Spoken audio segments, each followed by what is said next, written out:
If you're a sports lover and someone asked you who Sania Mirza, PT Usha, Deepika Kumari, Bachendri Pal and Mary Kom were, you probably wouldn't bother to Google.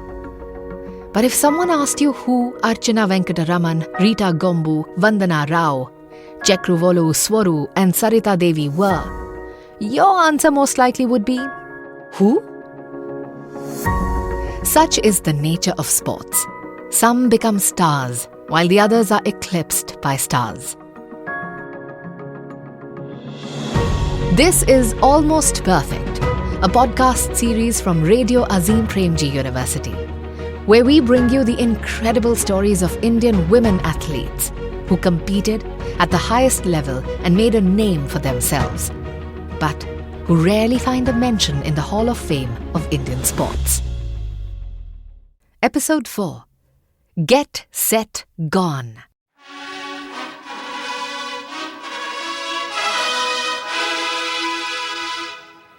Welcome to the opening ceremonies of the Games of the 23rd Olympiad at Los Angeles. 1984 Los Angeles Olympics. The Cold War was at its peak. Mr. Gorbachev, tear down this wall. But for a moment, the world glossed over global tensions and savored the exploits of Carl Lewis on the athletics track. The men's 100 meter, the first gold captured by Jesse Owens back in '36, and that is what Carl Lewis is shooting for, those 4 gold. Lewis created history by matching the legendary Jesse Owens' unrivaled feat of winning 4 medals in a single Olympic game.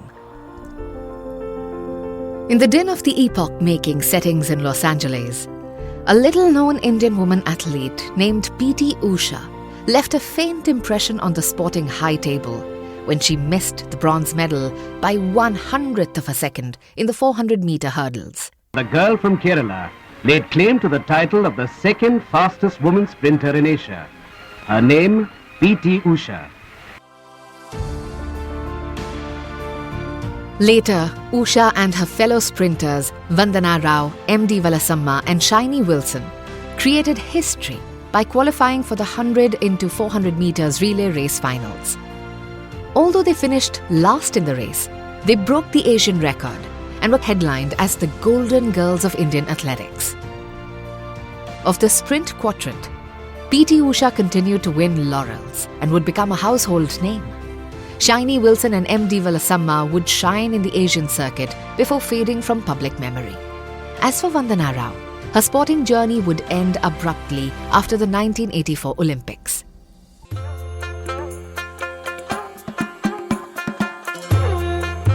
Mangalore was a quaint, small town in the 60s.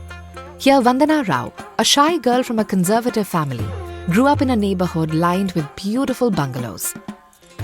She kept to herself while studying at the St. Mary's Girls' High School. Restrictions at home ensured she was cut off from the outside world, and playing any sport was simply out of the question. Life was mundane until Vandana reached class 8th, when the girls took a compulsory fitness test at school. It was a multi-event endurance test where each girl was made to sprint 100 meters and participate in the long jump, high jump and shot put. Little Vandana surprised everyone.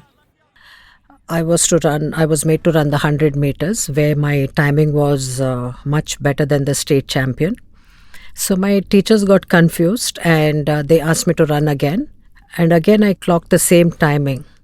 The performance prompted Vandana's sports teacher Dolly Joshua to approach her father, seeking his permission to let her participate in the Taluk athletics competition.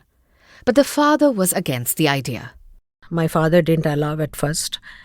Then my games teacher came to my house and requested my father. And again my principal, my headmistress came home and requested. But my father didn't agree. Then finally the Athletic Association president came to my house and requested my father and finally agreed. Having secured her father's permission, Vandana arrived at the Taluk meet in 1979. She was a complete novice and her teacher had to teach her the most basic of rules, like sticking to her lane while running. That was enough at that stage. As expected, Vandana did exceptionally well at the meet. She was then selected for the district meet, where once again she came first. She repeated her successful run at the state meet too, until eventually making it to the 1979 Nationals in Kerala. My first nationals at Palai in Kerala, I ran the 600 meters under 14, and of course I fell sick there, so I was not able to run the race properly. Vandana returned home without a medal, but by now she had realized her potential and was back at the national meet in Madras the following year, where she won the first bronze medal in the 100-meter race in the under 16 category. Around this time, her once reluctant father had also started encouraging her to take the sport more seriously, having recognized the gift his daughter was born with. Once I started winning, his attitude towards me changed. Then he started allowing me to go for practice. But of course, there was a restriction that I had to come home before 7 o'clock in the evening. I have to be in the house. But then slowly, he allowed me to go to all the nationals and the camps and everything. And in fact, he started encouraging me to run every day. He used to wake me up.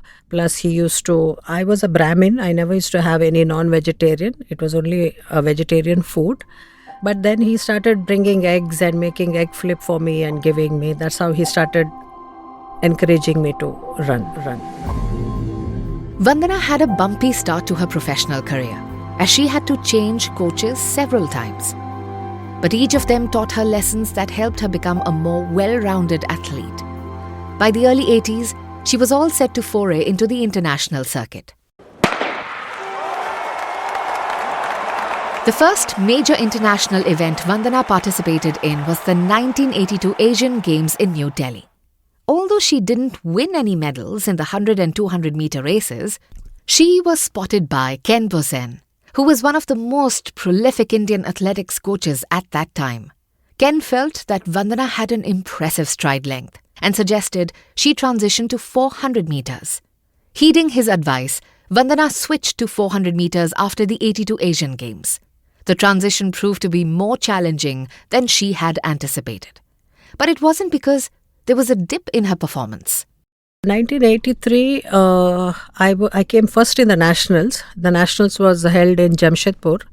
I came first in the 400 meters. And if I was selected, I was definitely going to get first in the Asian track and field also. But there was some hitch and I was dropped at the last minute. I was not taken for the Asian track and field. So I was really disappointed. And after training so hard, after winning the nationals, you don't get a chance to represent India. So that was the time I thought, it's enough, let me quit. But as I said, my father encouraged me. He said, no, you should not quit. You should prove that, you can do better. So that's how I started training. I came back home, I took some rest and started my training again. Vandana returned to the track with a bang. She came in the first 3 at the Nationals in Bombay and got selected for the 1984 Los Angeles Olympics camp. It was at the camp that she met PT Usha, Shiny Wilson and D Valsamma. 4 of them made up the Indian relay team for the Olympics. While Vandana was ecstatic to be a part of the team and trained hard, she couldn't shake off the shadow of doubt tugging at her. I was really happy that we reached the qualifying mark and I was selected to go for the Olympics. But still, till I sat in the aircraft, I was not very sure because the previous year I was dropped.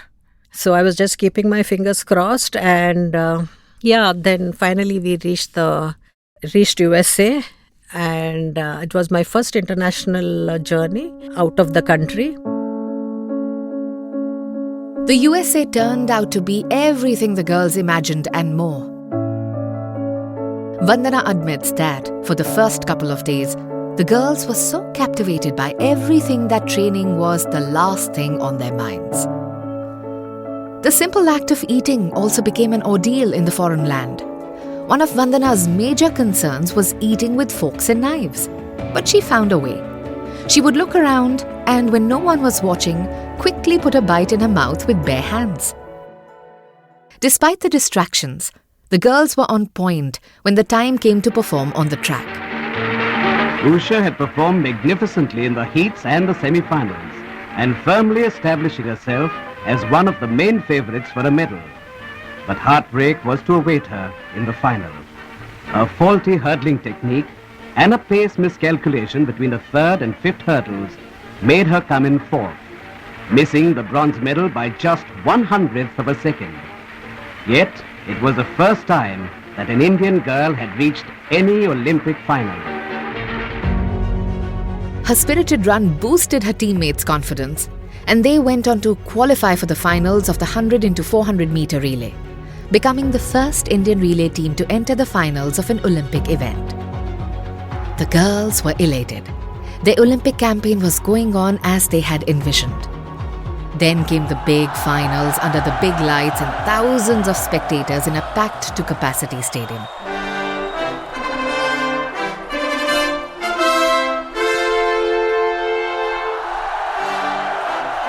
On August 8, 1984, the atmosphere in the newly renovated, sun-soaked Los Angeles Memorial Coliseum was electric. Stadium was jam-packed. It was like, so many thousands of people just cheering. When the 100 into 400 meters women's relay lineup was announced, no one in the stadium doubted the race's outcome. The Americans had fielded their best athletes and were a favorite to win the finals and break the Olympic record. This team is so strong, I don't think there's anybody here that can beat them, or challenge them for that matter. I don't think they're going to be pushed. Teams from Jamaica, Great Britain, Canada, Germany, Puerto Rico and Italy also had a formidable presence. Standing amidst the track and field giants was Team India. Nobody had heard much about them till that day, and nobody was betting on them to win. All the eyes were on the American runners Briscoe-Hooks and Chandra Cheeseborough. Briscoe-Hooks was hunting for her third medal, just one behind the legendary Carl Lewis. Very few people had ever heard of Valerie Briscoe-Hooks, but she is on her way to a possible third gold medal. And also Chandra Cheeseborough, right, because she has already won a gold medal. She did that about an hour ago, and Chandra will run the anchor leg here, so she'll be attempting to win her second gold medal in a little more than an hour. Lil Leatherwood ran the first round for the United States and took an unsurpassable lead straight away. She passed on the baton to Sherry Howard, who consolidated the position. Briscoe-Hooks and Cheeseborough sealed the deal for the US. They set the Olympic record. Cheeseborough wins her second gold in an hour. Valerie Briscoe-Hooks wins her third gold. Lily Leatherwood and Sherry Howard also earning gold medals. It took the Americans just 3.18 minutes to wrap up the race and in the process break the Olympic record. India's P.T. Usha, running the anchor leg for the team, was the last to cross the line in 7th place. Valsamma ran the first lap. I ran the second lap. I just gave my best. I said, we have to do very well. So I just ran. Despite not winning any medals, they were already winners. I personally feel that we have performed very well in the Los Angeles Olympics. Like, it is the first time Indian women are entering the finals. Never before have any women entered the finals, and they have done, in our relay, especially we have done 5 seconds better than the Asian record. And I'm sure that we'll win many medals in the next Asian Games. I think all of us gave our best in that race, and we clocked even though we came 7th in the finals, we created a new Asian record. The Indian quartet had created a new Asian record.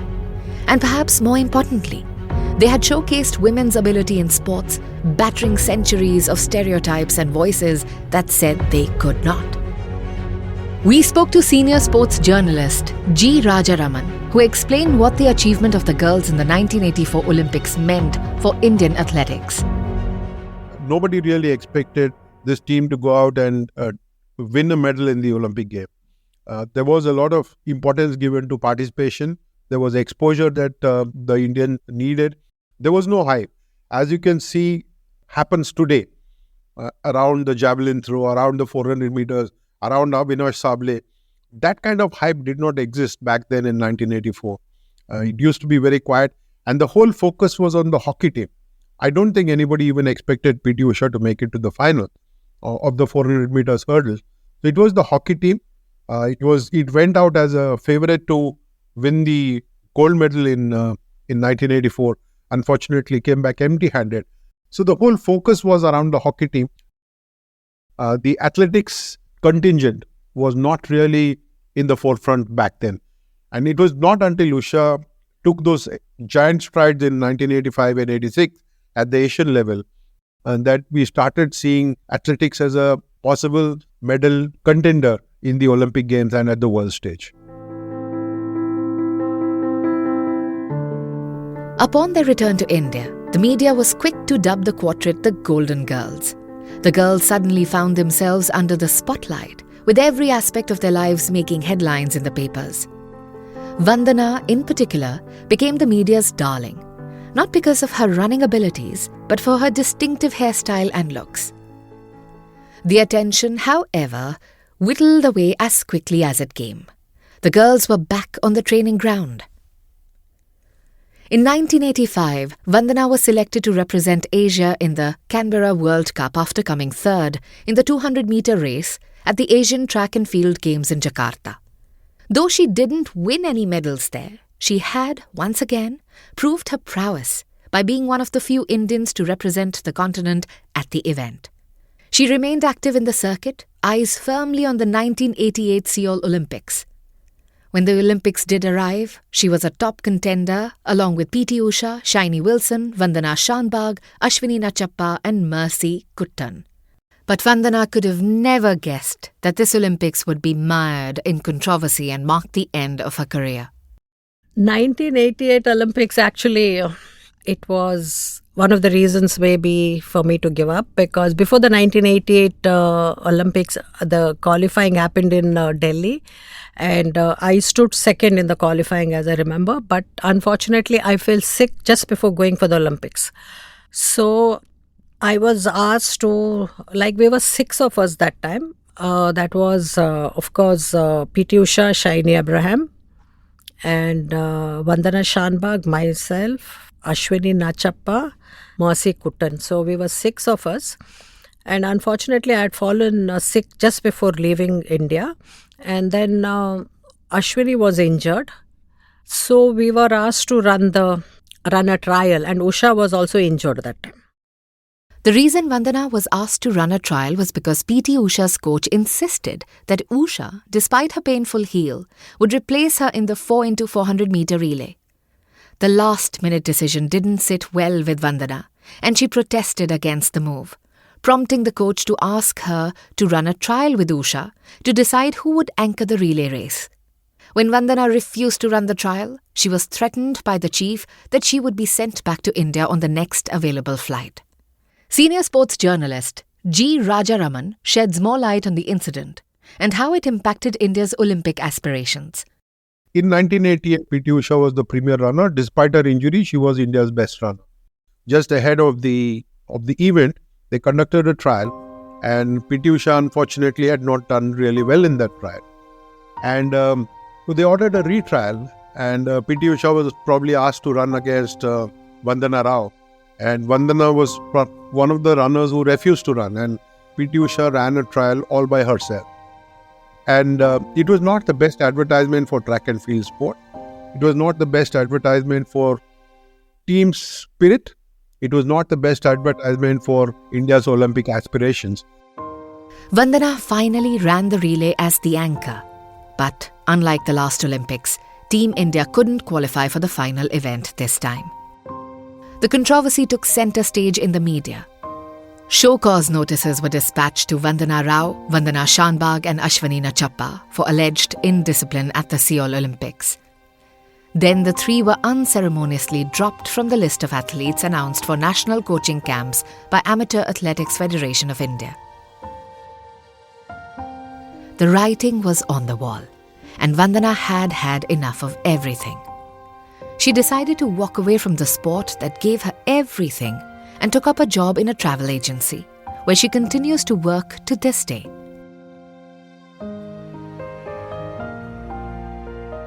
Today, Vandana leads a simple life in Mumbai, married to hockey Olympian Joaquim Carvalho. She is the only sprinter among the quartet not to have been awarded a Padma Award by the Indian government. Despite the challenges she has faced, Vandana's resilience shines through as she continues to embrace life with unwavering gusto. From a shy, young girl confined by the constraints of an Orthodox upbringing to becoming a strong and powerful woman who conquered the world of track and field, Vandana's journey serves as an inspiration to all, a reminder that even in the face of adversity, one can choose to live life to the fullest, fueled by the fire within. We conclude this episode on Vandana Rao with a message from her to all our listeners. It's just hard work and dedication. If you just want to do something, if you want to achieve something, you have to be dedicated, you have to be hardworking. Nothing is easy, nothing is available easily. You have to work hard for it. We hope you enjoyed this episode of Almost Perfect. Also, check out our previous episodes featuring ace climber Rita Gombu Marva, Olympian archer Chakravolu Sworo, and national tennis champion Archana Venkataraman.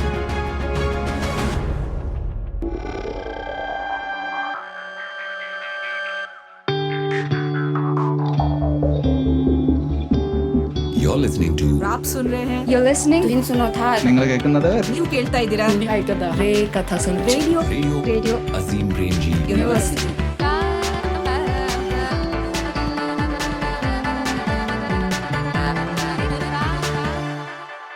The views and opinions expressed in this program are those of the speakers and do not necessarily reflect the views or positions of any entities they represent.